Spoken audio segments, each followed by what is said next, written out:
We're good. All right, we start then. Welcome, everybody. Welcome, Tim. We've got Paul Levy here. Is it right pronounced, Paul? Yeah, that's good. Great. Paul, over the decades, you developed a psycho-spiritual concept you now call Wetiko, which many people before you described in different terms and words. Carl Gustav Jung, the great doctor of the soul, traced it, also Wilhelm Reich, the psychiatrist. Carlos Castaneda's shaman Don Juan know about it, and so did the famous Buddhist monk Shantideva, who lived in the 8th century. Sri Aurobindo talked about the dark forces, and Rudolf Steiner did, as well as the modern Eckhart Tolle, calling it the pain body.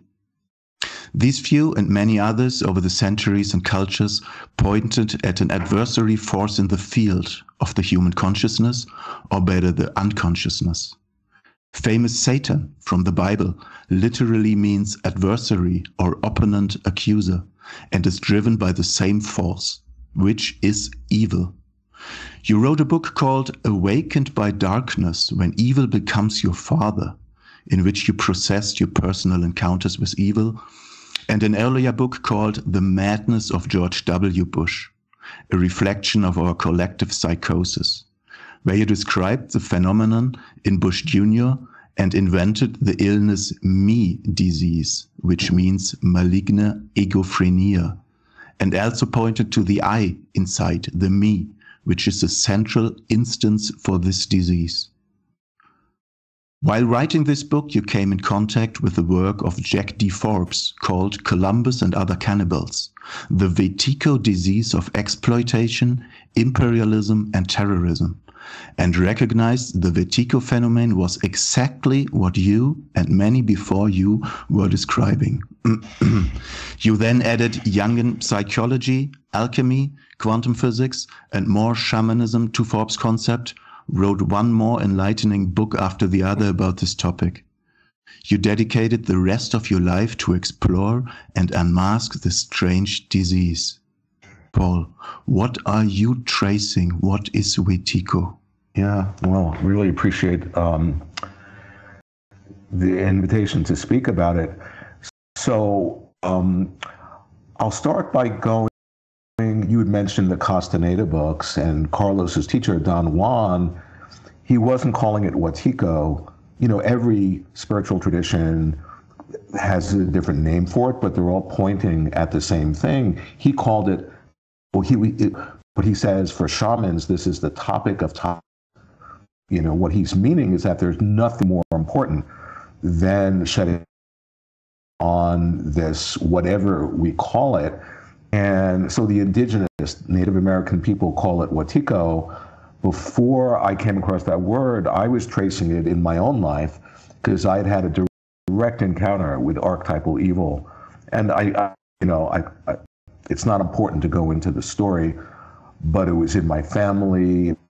I was the one who was taken over, and I was the only child who was the recipient it out.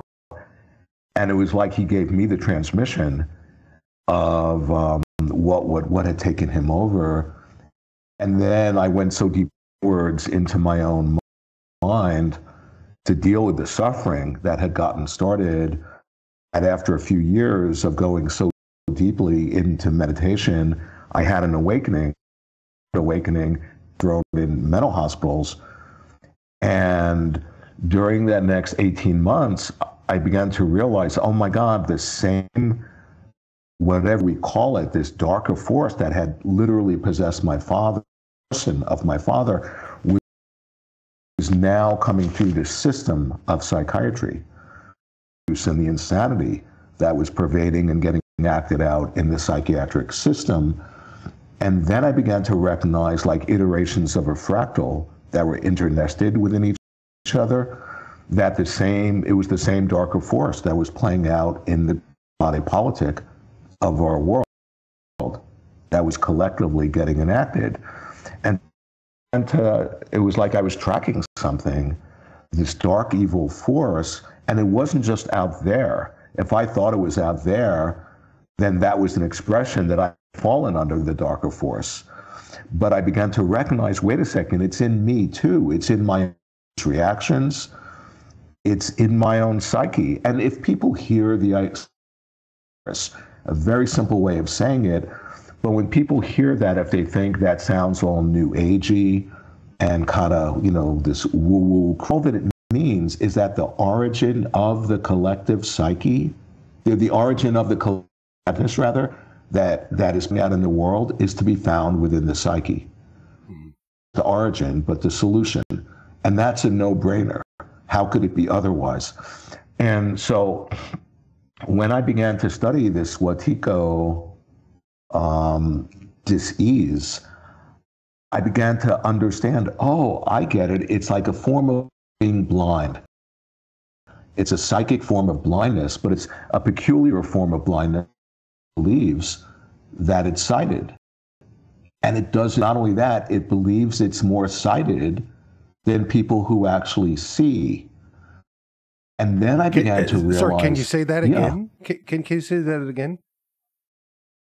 Yeah. So, in essence, Wetiko is a form of psychic blindness. And it's blindness. It's a blindness that doesn't know it's blind. And not only that, it actually thinks it's seeing clearly. And not only that, it thinks it's seeing more clearly than people who are actually clear-sighted. Okay? And in essence, Wetiko, it works, form of blindness, it works through the blind spots in the unconscious. It works through the projective tendencies of the mind. We're always projecting onto the inkblot of our world. But the way it works, tranced by our projections, thinking they objectively exist outside of us, and then we react, becoming, in a way, conditioned by our projections in such a way that we hypnotize ourselves, that we entrance ourselves via our own creative genius of creating moment by moment, to the extent we're not consciously aware of how we're creating our experience. And when I say I'm very careful with my choice of words, I'm not just saying, oh, we're creating the universe, or no, we're creating our experience moment by moment of ourselves and of the world, how we interpret what's happening, the meaning we place on it. So we have this superhero power, but we don't know it, okay? Now, just to connect a dot here, in the full text of the Bible, they're talking about Wetiko. They call it the counterfeiting, okay? And in other words, what it does, it impersonates us. It fools us. It presents us this false version of ourselves. Oh, I'm limited, I'm wounded, I'm traumatized. And if we're not awake in that moment, we then identify with what version of ourselves. And by the power of our own creative genius, with this wounded, limited, traumatized part of ourselves, then we will absolutely attract all the evidence we need. The universe will give us all the evidence we need, confirming the identity that we are, being wounded. And now we have confirmation. Oh, that is true, that I'm wounded. You see, one of the thing about Wetiko is a dreaming phenomena.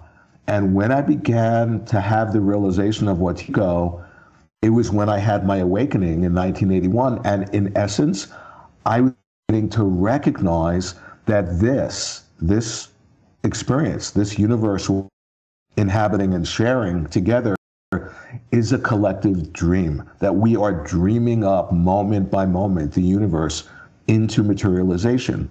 And this isn't anything new. This is exactly what the Buddha was saying. The Buddha actually means who has awakened to the dreamlike nature. And the Buddha's teaching is basically dream, not metaphorically, but in a literal sense. That began to wake up to 40 plus years ago. And Wetiko is a dreamed up, the Wetiko epidemic. It's a collective psychosis. into and as and through our world, we don't recognize the role we're playing, that we're actually co-dreaming it, then it will kill us. Like the thing about Wetiko, it's a quantum phenomena, and what I mean is that there's a superposition of states. The source of the deepest evil. It's the most incredible blessing because it's helping us to wake up to the dreamlike nature, to our nature, and it's unlocking our creative spirit. That's the medicine for Wetiko. So what I'm pointing at is that Wetiko, this psychic epidemic that's the source of all the evil in the world, both individually, relationally, and collectively, is at the same time this revelation. It's a living revelation. And how it manifests, is it going to take us down and kill us, the human species, or is it going to help us evolve? It depends on if we recognize what it's revealing to us. Okay?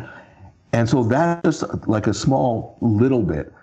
I could, you know, I've already written 3 books, and it's like an unbelievable, it's like tapping into this infinite stream. I guess one other thing I want to say is that the real solution for Wetiko, I can say it in a number of ways, is seeing the dreamlike nature, seeing the field, the non-local field, which is a quantum physics term, and I can explain that more, is cultivating, is connecting with our nature, you know, whose expression is compassion, and accessing genius. Because we all are these creative geniuses. We're interfacing with the creative source every moment. But to the extent we're not conscious of that, you see, Wetiko, being the counterfeiting spirit and impersonating us, it's a master at doing that, but it has no on its own. So its strategy is to plug into our creativity that we're unconscious of and turn it against us to fulfill its sinister agenda in a way that if we aren't awake to what it's doing, we then get destroyed. Well, that was so much, Paul. Thank you very much. That was a very nice explanation. Where should we continue? As you suggested, both of us, Thomas and me, we're both very highly interested in the mechanics that make it work. Why don't you explore a little bit the fact that it is a quantum dynamic phenomenon? What is quantum mechanics? How does it work, and how can we recognize it? So, you know, there's a book that I wrote. I was so switched on and had my mind blown.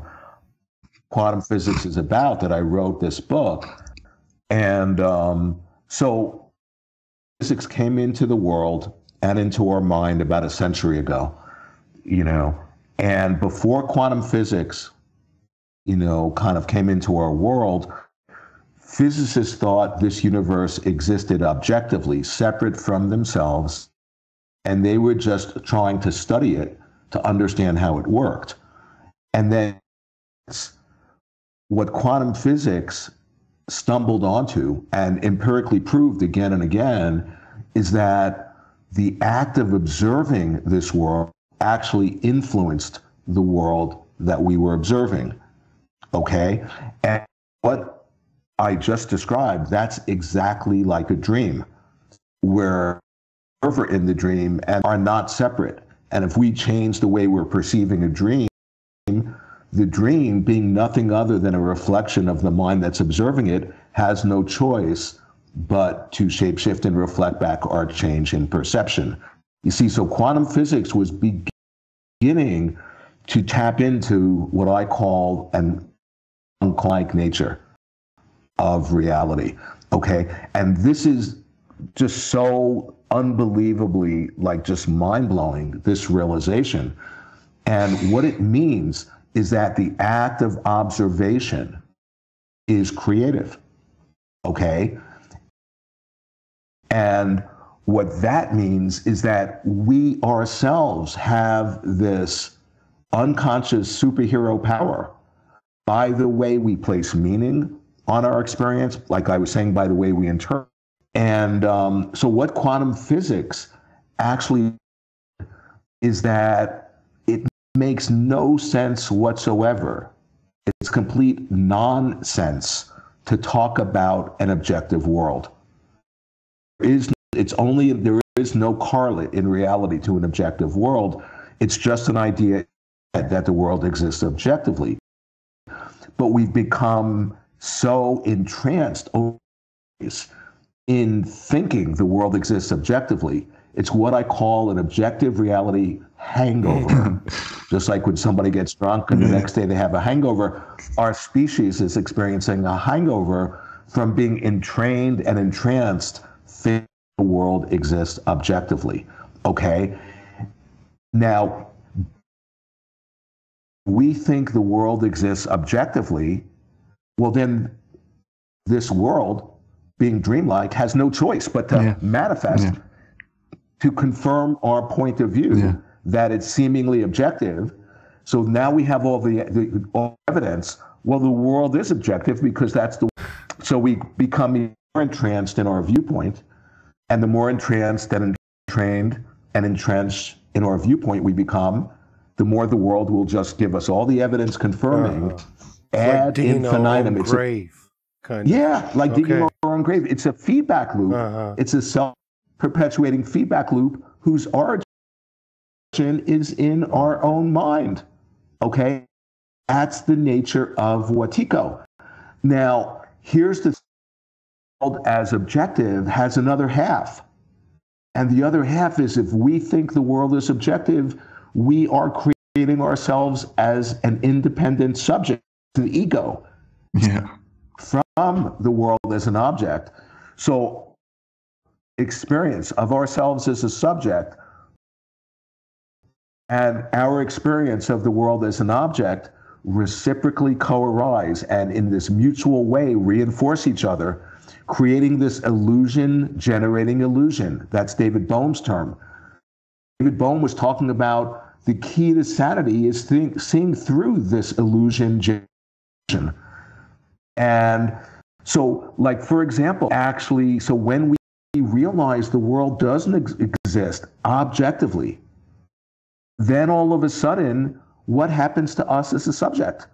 Because in order to be a subject, we need an object to be in relationship with in order to be if there's no object, who are we? Yeah. You see, so this is where quantum physics has unwittingly promoted itself to be a spiritual path, shedding light on our nature.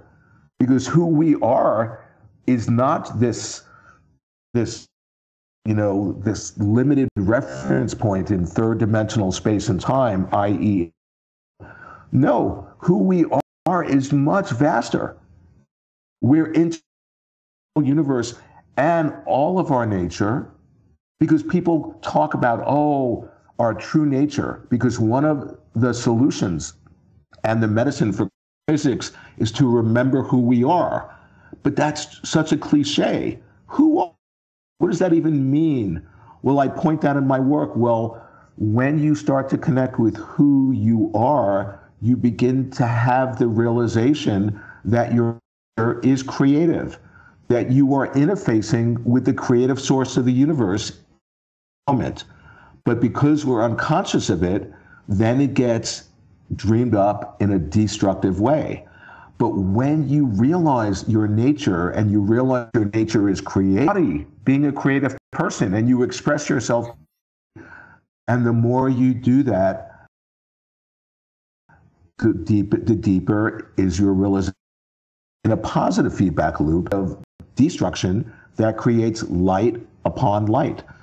So that's why to remember who we are, express ourselves creatively, these are all different facets of the jewel that acts medicine for Wetiko. So I point out that quantum physics is offering us the revelations emerging from quantum physics are giving us, are showing us, are revealing to us the medicine for the Wetiko mind virus.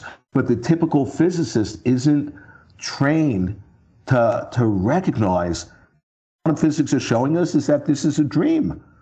And very few physicists are able to understand and to integrate and to realize within their own mind that, and here, I'm not a physicist at all. I have no training, never taken a course in physics. And yet I was just, when I had my awakening, I reversed. And when I found the work of quantum physics, I began to realize the words articulating this world I had fallen into. That's why I got so switched on and excited about quantum physics. So I could go on forever about this, but that's just a little bit answering your question. Great, Paul. Thank you. This is very inspiring, and I see a bit the risk for people after a new age deception to go back again very on a high level and thinking I can create everything I want. I am God. I am the master. I am the absolute. Does it make sense to talk about limits in a concept without limits? Is there a natural law outside? How is well, the thing is, I get so triggered when I hear these new age people say, I can create the universe, or to how when people say to me, I have this lucid dream and then I can control the whole dream. I can control. That shows me the lucid dream in the full sense talking about, because people, they're conflating their ego.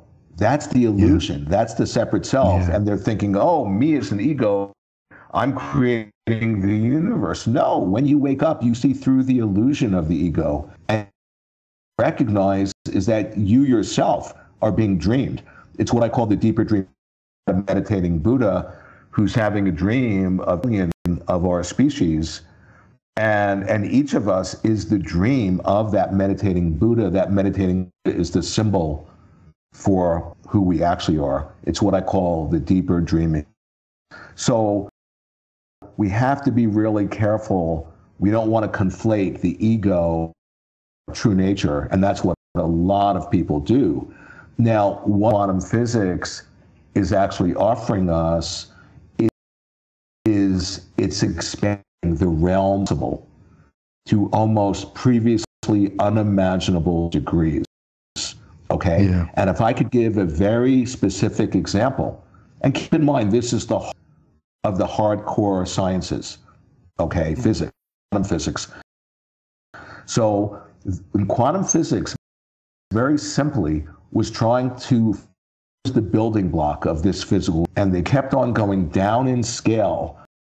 And more, they didn't find anything physical. They found mind. They found consciousness. And then they came up with this conception, describe what they were finding, and the conception was, let's call it an elementary particle. That's the most essential thing we could ever discover. And what is it? What are these elementary particles? Their nature is that they exist in every and any potential that they ever could be up until the moment they're observed. And the moment that they're observed, they act one manifestation, and all the other possibilities just vaporize. That will be back the breaking of the waveform, right? Yeah. The wave function collapses. Yes, exactly, collapses into one particular manifestation, and all the other possibilities just vaporize as if they never existed. And then each and every moment there's that practically infinitude, an infinity of possibilities, and then that next moment, whoever's observing, the waveform collapses into a particular manifestation, and that's happening at each and every moment. What that means is blowing, because what that means is that, say, if one of those quantum properties, and this is quote is highly, ridiculously unlikely, that could be the very moment. Okay? And what that means is that our species actually awakening in time to avert the converging myriad catastrophes. Wait a moment, Paul, please. Yeah. Wait a moment. This connection is very interrupted. Tim, did you understand him? Can you explain me shortly? Yes. You didn't hear it? No, it was interrupted. So what is the main point of this? Yeah, the main point, or does Tim? Should Tim say? No, please repeat. You go, Paul. Yeah. The main point, when you have the realization that even if one of those potentialities that's highly, ridiculously unlikely and improbable, that say if that, let's put an example. Let's just say the example would wake up. A number of us would wake up in time to avert the impending catastrophe, right? Yes. Physics is saying that is completely in the realm of the possible. Yes. And if we're thinking, oh, no, you're just a dreamer, that's yes. And I would say you're part of the problem.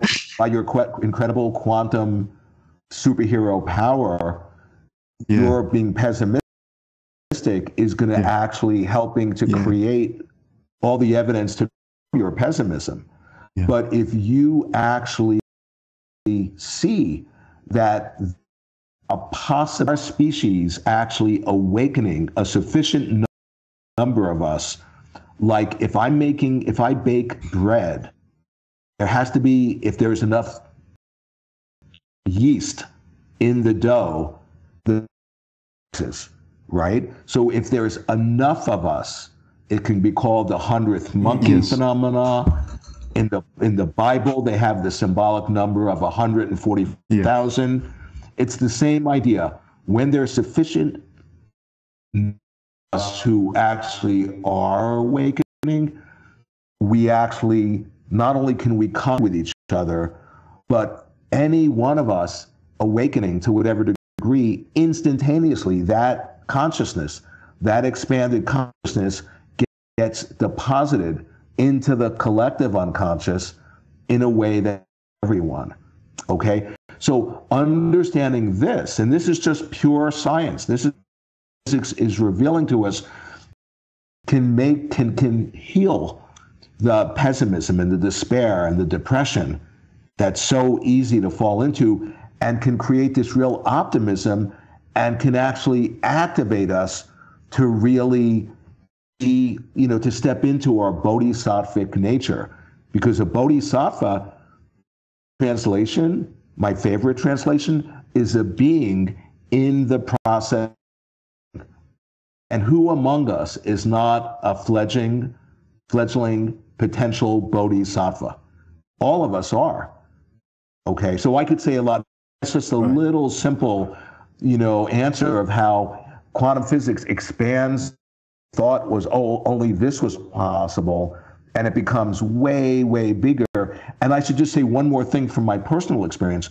When I talk about my awakening in 1981, I experienced stuff that was physically impossible, or so I began to happen on a regular basis. And it was really because I had been conditioned to think, we're all limited. And all of a sudden, stuff that could only happen in dreams began happening in my life. Total miracles, again and again, on a regular basis. And I realized it was being shown to me. I was having this revelation. More and more, I'm, becoming articulate and being able to share with people in a way to show this is what's available to all of us.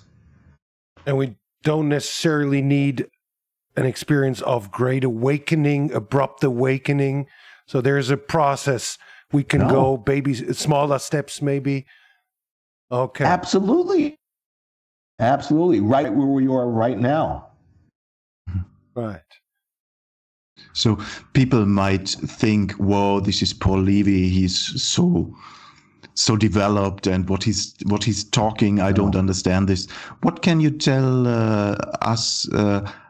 How can we make small steps into this process? With which skills can I start today to recognize myself and to recognize the mechanism of projection and the observer effect? Yeah.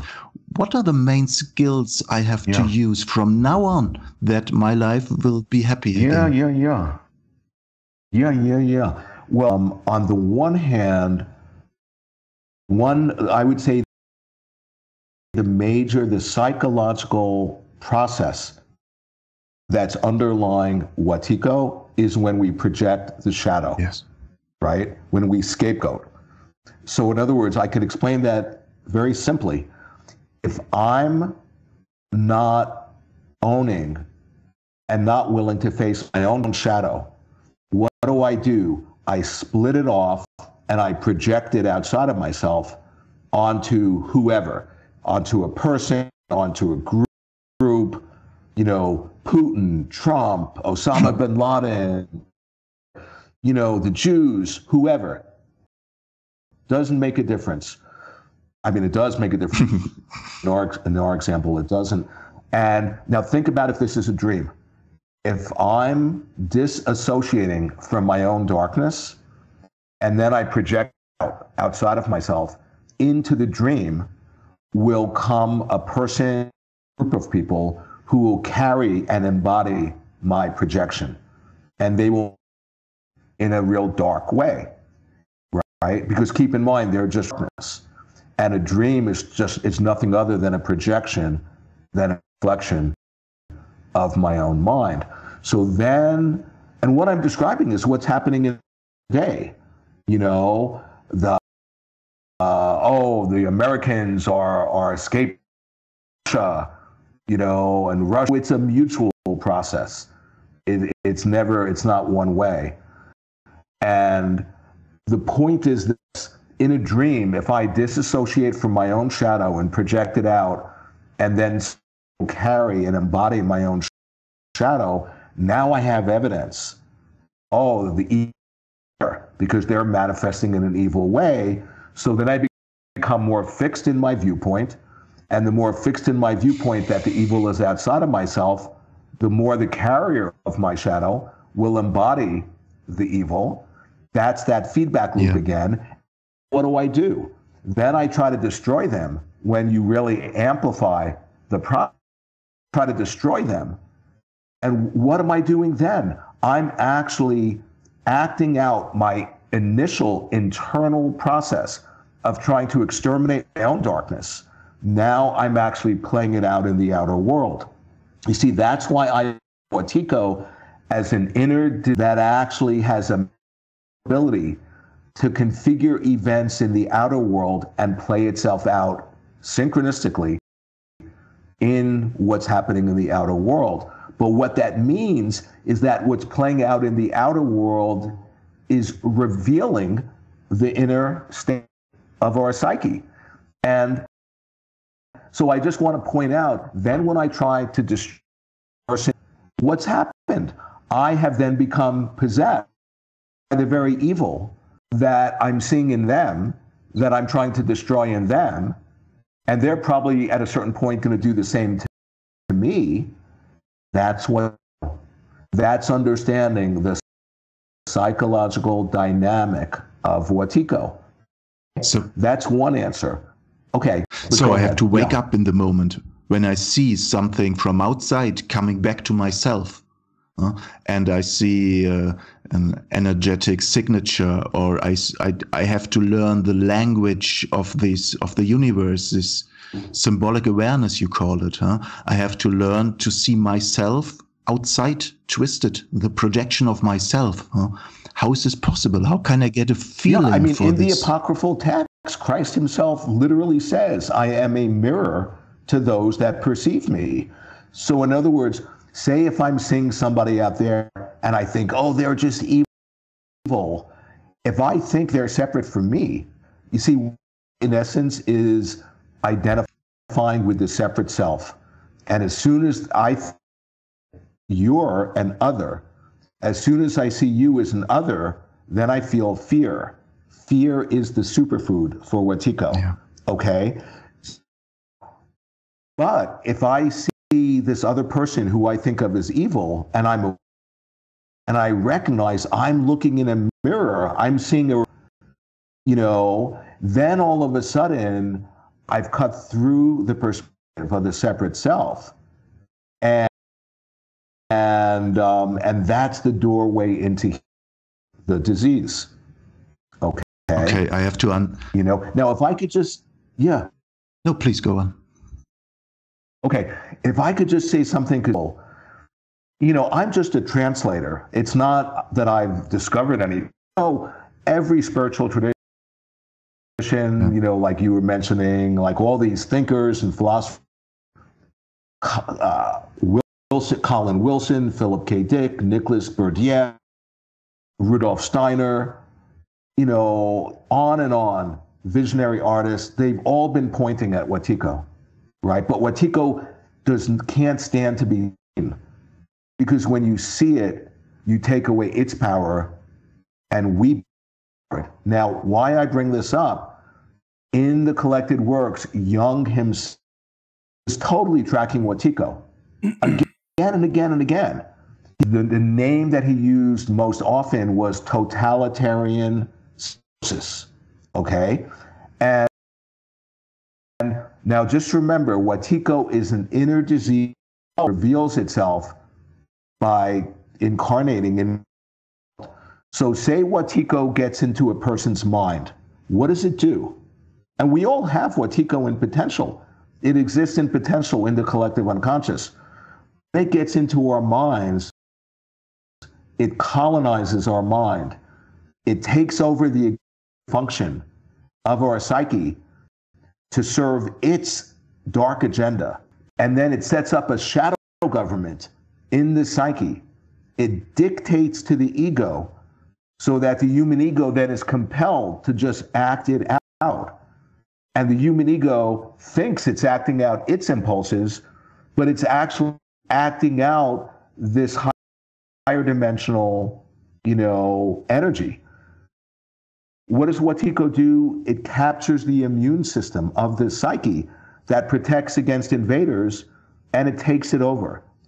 Now think about everything I described as an inner person's psyche.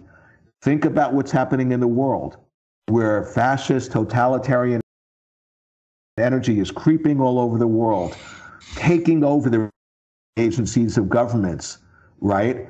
And creating a shadow government, so that it dictates to the ego. It takes away our liberties and freedoms, and we don't even know it. Just like in the psyche, when that happens, you're not even aware that your freedom, free will. I'm deciding. It's like somebody who has an addiction, and they're not enacting their free will. They just can't help but to compulsively act out the addiction. So what I'm saying is that out in the body politic of the world, with what's happening with more and fascism or a darker force. And I'm not talking just in Germany or United States. I'm talking about it's global. There's a certain darker force that's centralizing power and control, that's wanting to take away all of our freedoms. And in slaves, that's actually a revelation of how Wetiko works inside and psyche. So you see, my whole work is trying people to see Wetiko. Okay, because when you see it, you take away the Quran, the Holy Quran of Islam. They're talking about Wetiko. What do they say? They call it the slinking prompter. That's their name for Wetiko. And it prompts us to act it out. It prompts us to enact evil. But when you see it, what happens? It slinks because it has no power. When you see it, it's feeble. I have one question. When you use that metaphor of a mind virus, or you use that metaphor and apply the real world virus to the mind, then there must be also some sort of immune system inherent also in the mind then? Yeah, exactly. And what I'm taking, and Philip K. Dick, in his, he was totally pointing at this. We all have a psychic immune system to keep out sort of like negative energy that would make us sick. Just like we have a physical immune system, we have a immune system. And it covertly captures the psychic immune system so that our psychic immune system doesn't recognize Wetiko as the invader. Right. So then it just thinks its organism. It lets in, and that's how Wetiko, in a surreptitious, hidden way, takes over the psyche. And we all see this. We have experience when people who are under the propaganda, and you try to talk to them to help them to wake up about what's actually happening in our world, and they'll just parrot the algorithm. And it's not even talking to a human being who has self-reflection. It's like you're just talking to a program that's been installed in their mind. And they think, no, they read like, the mainstream media, and they think, no, I'm in possession of the truth. I know what's happening. And they have no idea of how they're a victim of mind control. And it's like they're a zombie. It's like they become an automaton with no creativity, with no self-reflective awareness. And, I just wrote an article a little while ago, Invasion of the Body Snatchers, the famous movie Invasion of the Body Snatchers comes to life. That's actually what's happening. And then COVID obviously must have been a gigantic synchronicity. Totally. Okay. And I mean, I'm not vaccinated and I will not get vaccinated. And it's just, I mean, that's a huge rabbit hole to go down. Right. Yeah. And I talk about it in my second Wetiko book. The whole last is all about COVID. Yeah. And I'm pointing out, without taking pro or against the vaccine, because that's so polarizing. But, I contemplated from the point of view of a dreaming phenomenon and how to understand it in that way, Yeah. So I think it was already in the Bible. The adversary, Satan, said the best trick of the Satan was to let us think that he doesn't exist any longer. This is the same, pointing at the same mechanism, that we do not see this Wetiko beast or this mechanism, this process it is. So you say when we start seeing Wetiko, it dissolves. We regain our power. It has no power, right? It has no power on its own. One way to understand it. Yeah, the greatest trick of Satan is to make he doesn't exist. Just like if there is this cholera epidemic in the next town, and there's no such thing as cholera, I'm invulnerable, well, then I'll die of cholera. I need to take precautions. But the second greatest trick of Satan is to make us think he does exist. Because here's the thing, that Wetiko, ultimately speaking, this is great. Says there is no such thing. There is no such thing as Wetiko. And what I mean, it has no intrinsic, objective existence separate from our own mind. And get scared thinking, oh, there's this mind virus, I need to get more scared. No, then you're offering yourselves into the hands of Wetiko. So we don't invest Wetiko with more reality than it warrants, than it does. It's like this paradox. On the one hand, it doesn't exist. There's no such thing as Wetiko. Yeah. On the other hand, it can kill us. And that's in quantum physics. They talk about not the two-valued logic, things are either true or false, but the four-valued logic, where things are both true and false. This is the logic. This is the logic of dreaming. This is the logic of quantum physics. And so in order to see Wetiko, we have to snap out of the dualistic mind that thinks the subject and object are separate, and recognize, just like a dream, what the observer is the observed. Krishnamurti, the entire problem of humanity, is, I'm paraphrasing, is separating the observer from the observed. That's what quantum physics is showing us, that there's no separation between the subjects, and when you begin to see that, that enables you to see Wetiko. And when you see Wetiko, expanded your consciousness, you've opened your heart, filled with love and compassion, unlocked your creative genius. Wow, that's pretty good. You see, that's where we then become the influence in the collective field to help other people awaken. It's good to get in this direction. Please elaborate on what you call the wounded healer aspect, what changes inside yourself when you recognize Wetiko.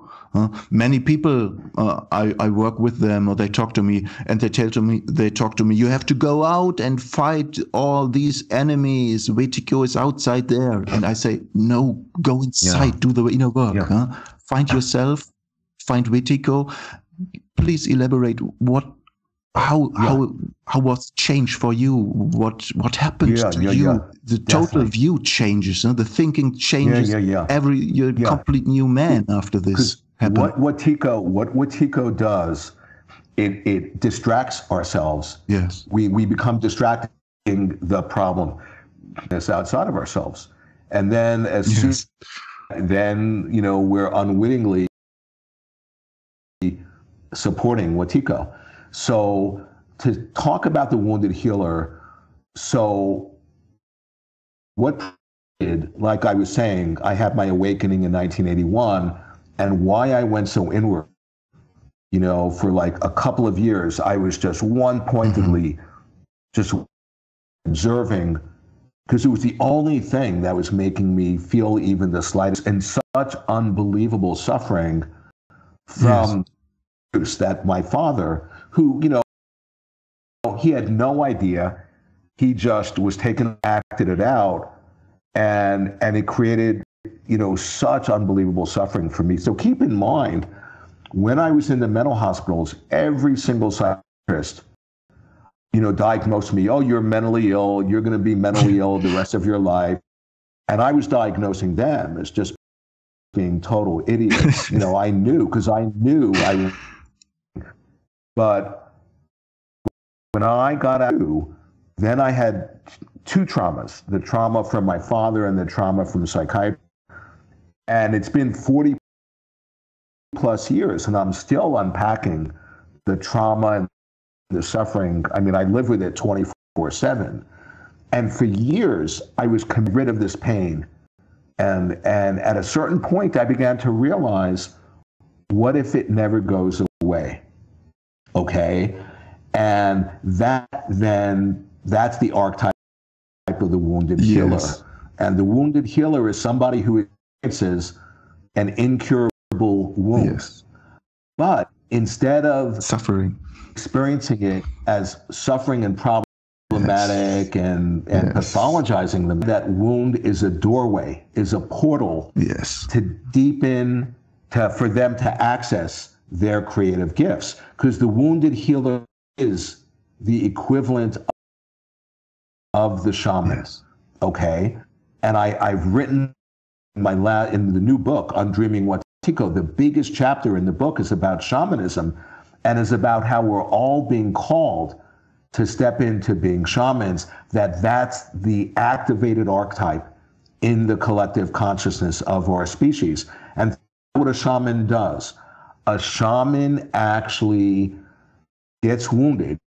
The whole process gets catalyzed by being wounded. So what happens? They're traumatized. That constellates them at a certain point going on a journey, the shamanic journey, trying to retrieve their soul, and so we as a species, and the shaman makes a descent into the underworld of the darkness, of the unconscious, You see, Jung himself says the biggest problem that's happening right now in history, and even though he wrote this 50 plus years ago, it's totally relevant now. The biggest problem is we don't understand what's happening. And then he clarifies what's happening to us is we're encountering of the soul, the darkness of the unconscious. So we are making a collective descent into the darkness. That's the shamanic descent into the underworld. The danger is to get stuck there. We don't want to get stuck there. The idea is the shaman then comes to the world bearing gifts, and the gifts is the creative spirit. Okay? Now, one more thing about a shaman that's very important. A shaman or a wounded healer is somebody with incredible empathy, right? So say if they're working with a client or with community and the client is sick, what does the shaman? They're so empathic, they take on the sickness, and taking on a double meaning. It means they take it within themselves and they fall sick, but taking on means they have it out with, they wrestle with the sickness. But then the shaman invariably falls sick, right? So then they're experiencing the sickness not out there in the client, but in their own mind. And so then what makes a shaman, an accomplished shaman, is they're able to back to their, find their way back to the self, the higher self within them. So the sickness that actually catalyzes them to even deepen their of their wholeness. And by them medically, they're like clearing the pathway in the mind field, in the collective psyche, for the client to then find their way back to wholeness, as well as helping everyone same thing.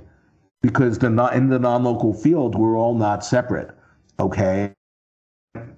So the shaman is the wounded healer, and the wounded healer, one of the other things that's so profound about a wounded healer, you know, I'm in private practice and I work with so many people who are really going through it, who are really suffering. Me right away trying to fix them or give them advice often is a reflection that I'm uncomfortable and I want them to not be suffering so it won't be reflecting my own suffering. No, I'm very comfortable being present with them in their suffering, because the wounded healer is somebody who's very present with their own suffering and very it. And so the idea is that we're all wounded, we're all shamans. And who is the shaman? What does that mean? The shaman is the storyteller. The shaman is the dreamer. The shaman is the creative artist. That's why for any of us to not express creatively, the greatest poison in the human psyche is unexpressed creativity. That's why we have to paint or draw. Yeah, those are great, but every moment of our life is creative, right? It means we need to connect with our nature, which is creative, which is made in the image of our creator, okay? And as we connect our creativity, we're modeling and embodying what that is for other people. That's contagious. And then more and more people who hang out with us, it psychoactivates their creativity. And that can go viral. Yeah. That's what I'm talking about. Great. Beautiful. In other words, you called it the Christ archetype, and the suffering, the conscious suffering, and learning to be more vulnerable and learning to take more suffering on your own seems to be an important step on this journey. Can I clarify? Because, yes, you know, there's two different types of suffering. Yes. There's the unproductive suffering. Yes. You know, like that's what the Buddha discovered. Yes. Buddha discovered the cure in a way, and he discovered the cure for a disease. And the disease he discovered the cure for was suffering.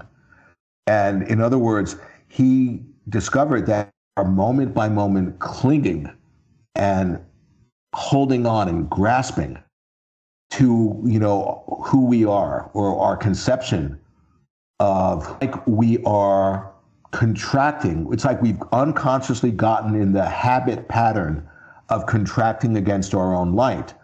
And then that gets pushed down in the unconscious. So each moment, you know, because then so many of us, when we were little kids in our culture and we would shine our light and express, we would get shut down, right? And then that becomes internalized in our mind. Yeah. So then we start to do it to ourselves. Yes. So we've unconsciously gotten into the habit of contracting against and shutting instead of just line. That's like this neurotic suffering. Yes. That's this unproductive suffering that, and in his work, Jung says that the key thing is for us to legitimately suffer. And what he means, it's not the neurotic, unproductive, like the Christian mystics, I think of them, they would experience suffering as coming from God. This is the second type of suffering that's purifying. Just like St. John of the Cross talks about the dark night of the soul.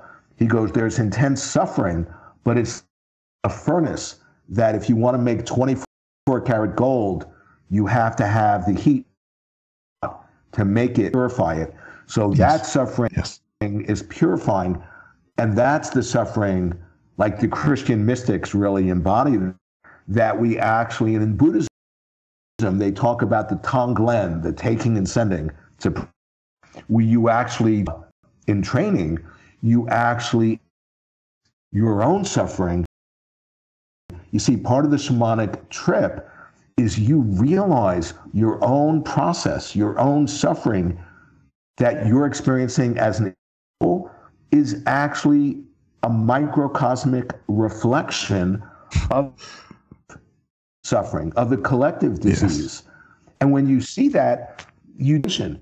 And then the idea is, oh, what if I actually consciously experience this suffering so that no one else ever would have to experience? That's when you start, in a way, to carry your cross and to be truly imitating Christ. Because Christ, and I talk a lot about Christ. I see him, you know, he's not just a symbol, but when you recognize the Christ event symbolically, that Christ got dreamed up in collective dream, and who also, there was one hand, and there was Satan on the other. They co-emerged, and that expressing the incredible polarization in the collective psyche. Yes. Here's the light, here's the dark, but they were polarized, right? Now, and then what happened in the Christ event? Christ got crucified, right? And Jung again and again points out that image, that symbol of Christ on the cross, of holding consciously the creative tension of the opposites that's inside of all of us, right? And if we surely dissociate and identify with one of the opposite of the pair, then we create a disease in our soul. But if we hold that creative tension, any artist knows about this, any spiritual practitioner knows about this. It's incredibly agonizing and painful. But if you don't quit from that experience of, in a way, being on the cross, Jung says the transcendent function or the reconciling symbol or grace the ego couldn't have created by itself emerges. You know, and then what happened? What happened to Christ on the resurrected body came out of that. But there was in between. Because after he supposedly died on the cross, he descends into hell. And, you know, so we, as in a way, Christ himself, and Jung says in his books, classification of many, that we are the younger brothers and sisters, that by Christ going through that, he's revealing what actually all of us have to go through. But it involves an incredible direct encounter with evil. There's no getting around. This is what Steiner was talking about. He was talking about greatest momentous event in our time was the incarnation of what he etheric Christ. And so it wasn't incarnating through one man like years ago, but it's incarnating through the collective unconscious of our species. But Steiner was sexualized. We have to encounter the beast. And what is the beast but radical evil? That's exactly what's happening nowadays. Yes. And that Russian philosopher Nicholas Berdyaev, who was Christ and very into the second coming, he makes the same slightly different. He says, if people are waiting for the second coming and just waiting, you're only going to be seeing the crucified face of Christ. What Berdyaev literally saying, to the extent that we express ourselves creatively, then and the instrument for the second coming to come through us via our creative expression. You see, we're participating in that second coming via us connecting with our nature as creative beings. So that everybody's saying the same. I'm just translating it. That's all I'm doing. Isn't that also what the Buddha said when he, the Dalai Lama, when he said that the next reincarnation might not even be a physical being, but the Sangha, the group itself? Exactly. So, every person with wisdom then to something beyond themselves, all over the world today, they're all, and they're all pointing at Wetiko in with their own symbols in their own way, like Colin Wilson, the guy who wrote The Mind Parasites. That was in the form of a sci-fi novel. And the whole novel, he was like Wetiko, but he was doing it through the medium of fiction to sort of get through the gatekeepers of consensus reality. And the whole book was about, there were these mind parasites that are taking over, they're like vampires. That's exactly what Wetiko is. It drains force, and what is Wetiko? Wetiko is a mind parasite. It's a vampire.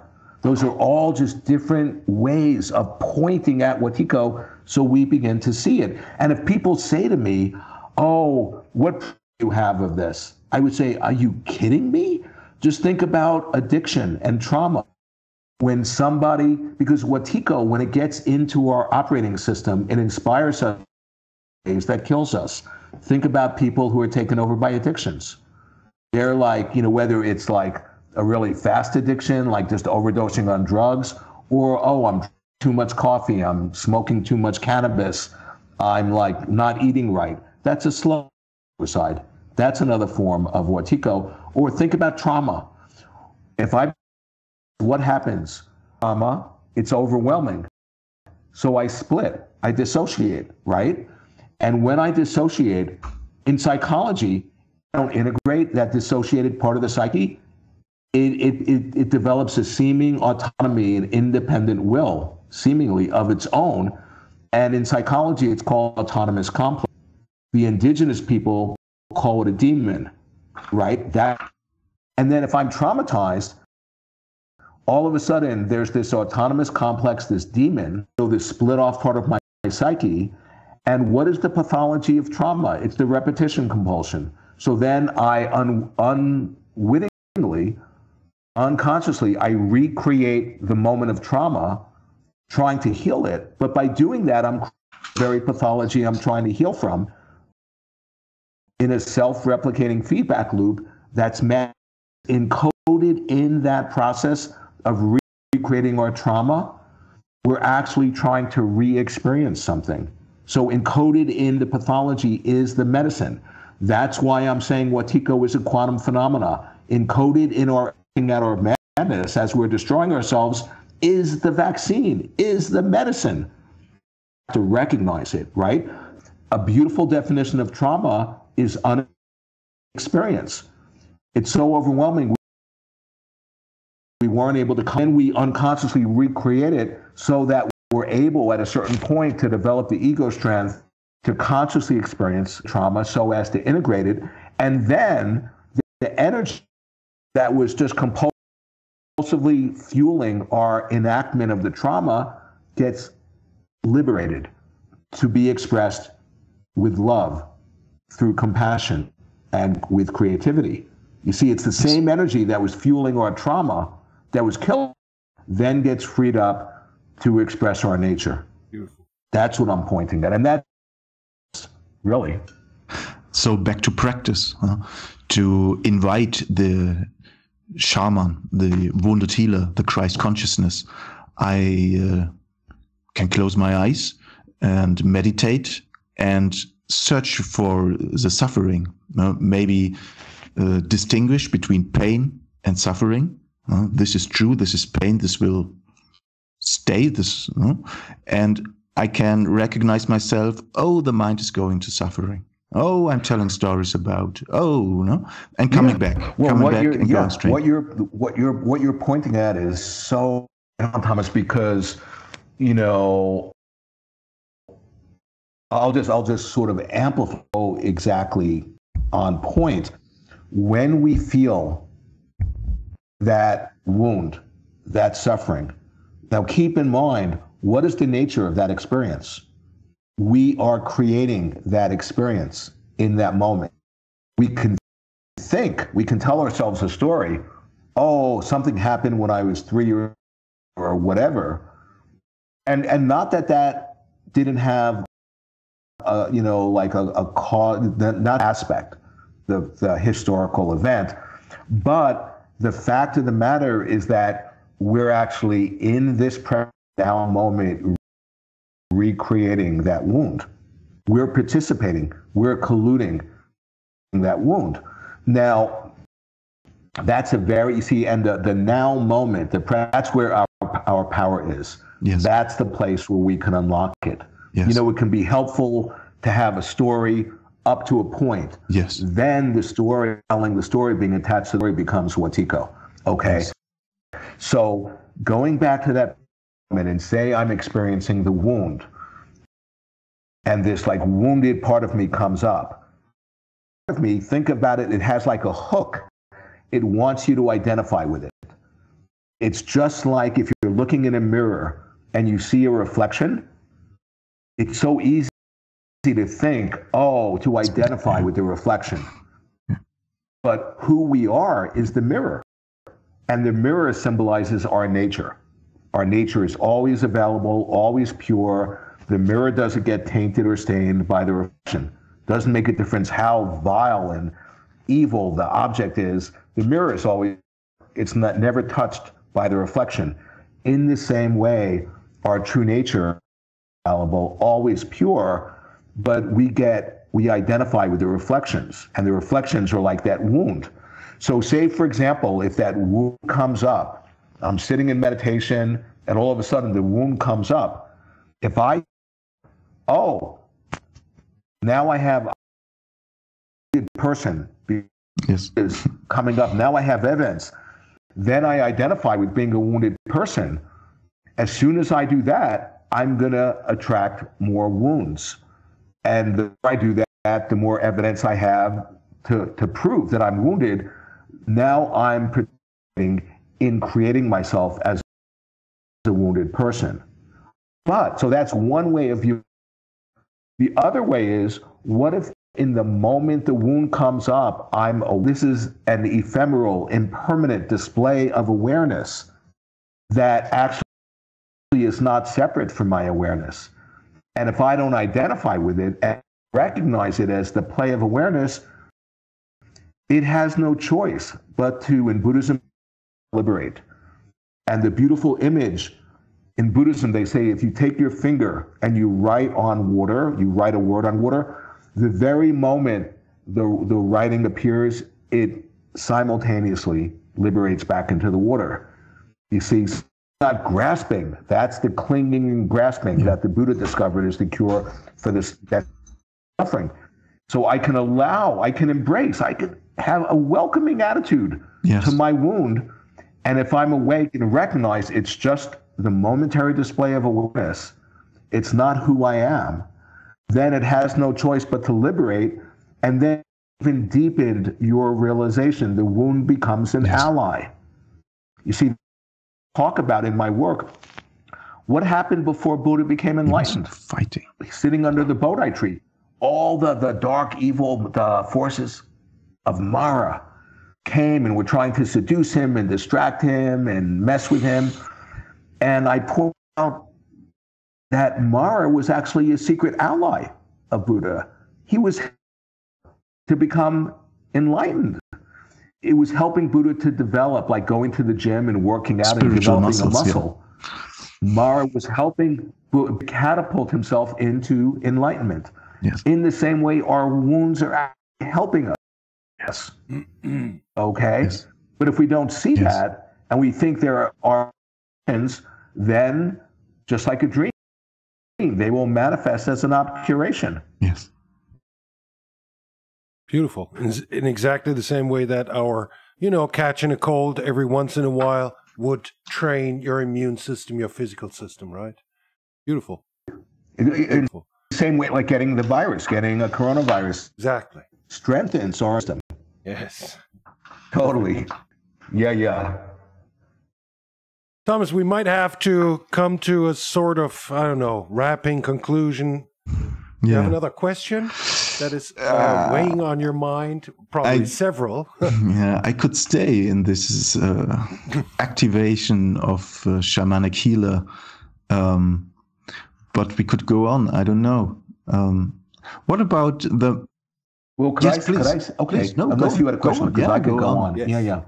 Okay, so there's something I want to present, and I talk about it in my work, and it's a phenomena called the hidden treasure tradition. The word is terma, the terma tradition. And a lot of traditions have the idea, but Tibetan Buddhism has really sort of refined it, articulated it. And what it is that there are these terma or hidden treasures that are planted in the multidimensional, right? And they're like alarm clocks that go off in the waking dream exactly the moment they're needed to help us to wake up, right? And in Tibet, there's typically one person whose destiny is to discover that particular hidden treasure. So, it could be a prayer, it could be a teaching, it could be a blessed object, it could be buried in the earth, it could be hidden within a person's mind. And all of a sudden, say the person who's destined to discover this incredible teaching, they might see one syllable or hear a sound, and that syllable or sound will open up their mind and they'll discover 20 volumes of texts of hidden teachings that activated by coming across that terma. And from the deeper point of view of this being a dream, the enlightened part of ourselves has planted into the fabric these hidden treasures to wake ourselves up. I'm saying this because I've given lectures at conferences and I point out that, I don't want to appropriate the Tibetan idea of terma, but I point out that physics can be seen to be a modern day analogy of a terma. Because like I'm saying, when you understand it in a certain way, that, quantum physics is revealing the dreamlike nature. Quantum physics is the medicine for Watiko, okay? And the idea, it's sort of like when an artist or a person who's a songwriter, all of a sudden, a song will fall in. Well, from where? It was just existing in potential, right? And all of a sudden, they'll like create this song, and the song will just help millions of people, And or like an example of a terma.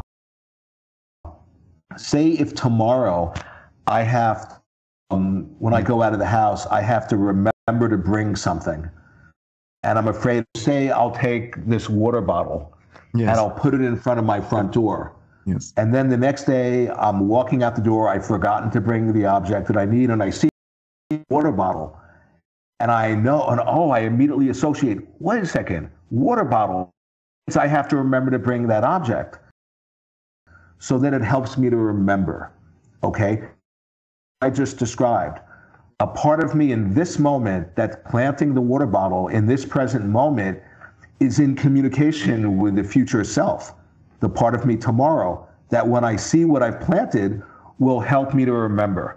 So what I'm pointing is that we actually, in a way, can participate in planting our own talent. In my work, I call emulators. We can plant certain clues in the fabric of the waking dream that can help us to wake up. You see, we have this incredible, untapped creative power.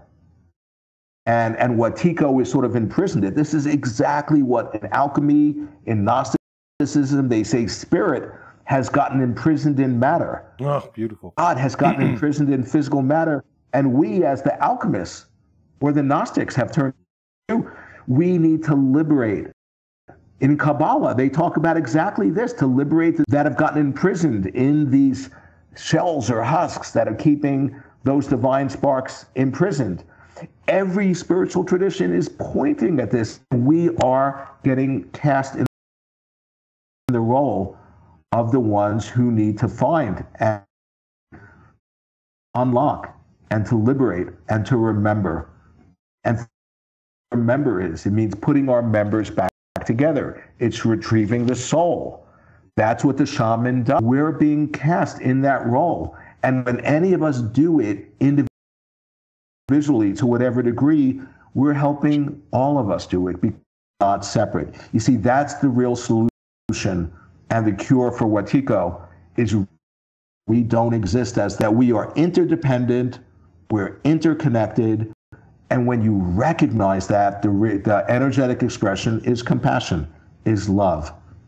Okay, we're all in it together. You know, this is, Jung talks about, we're all being cooked in the soup together. And so it's really our responsibility to save us. Anyway, so yeah. Great, Paul. Any better words to finish this interview? I think it was very beautiful. Sure. No, I appreciate it, and you know, I'm special. I'm just an ordinary with my drama. You know, people who might, I have my stuff that I'm continually dealing with and acting out, and but what I do want to say at the beginning of the interview, I was quoting Juan, who's talking about, in essence, Wetiko is the topics that encoded into the incredible blessing.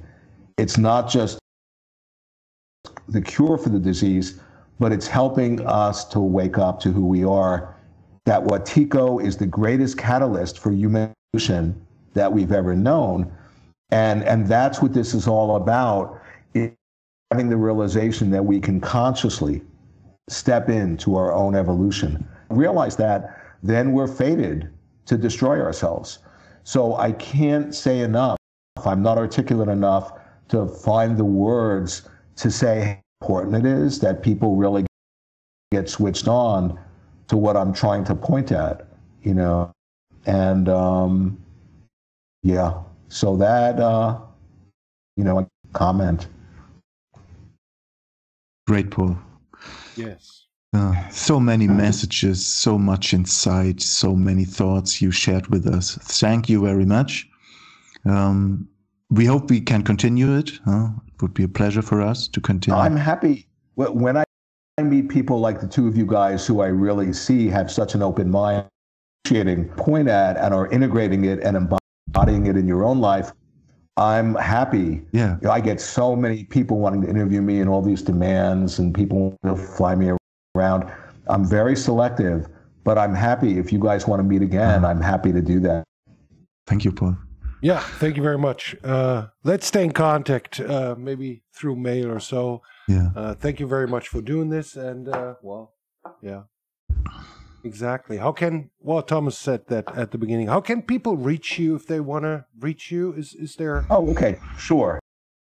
Yeah. No, thank you. Yeah, if people, if they want to awaken in the dream, they can just go to my website, which is awakeninthedream.com. AWAKEN inthedream.com. And, you can get my books, but actually, because I'm not home, so I can't send any books out. But then when I get back the second part of March, then, people can, buy books on my website or on Amazon. It's fine either way. And there's a ton for free. There's no paywall because this stuff is it's such medicine.